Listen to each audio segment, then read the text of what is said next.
মানুষ আর সাপ বিচ্ছু এক জায়গায় থাকতে পারে না। ভালো মানুষ এবং চোর ডাকাত এক জায়গায় থাকতে পারে না।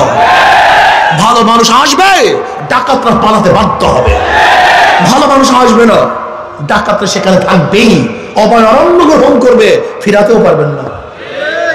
এর জন্য দরকারটা কি দেখবেন, এক সময় কথা ছিল, হুজুর আপনারা এখানে আসছেন কেন, এত ভালো মানুষ এখানে আসে, এরকম কথা ছিল কি ছিল না?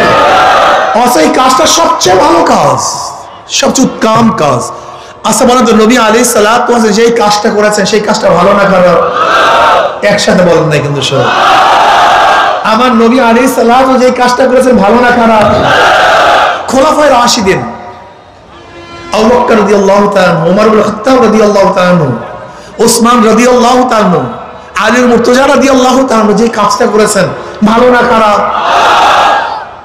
তা নবী আলাইহিস সালাতু দেশের প্রধান ছিলেন কে ছিলেন না? সেই কাজটা খারাপ হয় কিভাবে?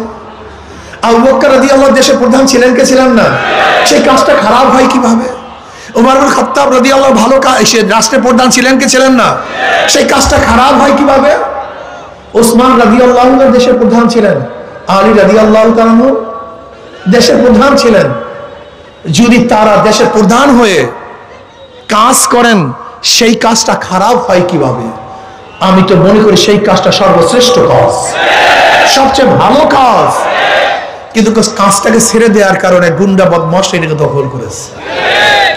ভালো মানুষগুলি কি এখানে আসতে হবে? কৃষক যদি জমিতে না যায় জঙ্গল যাবে না তো?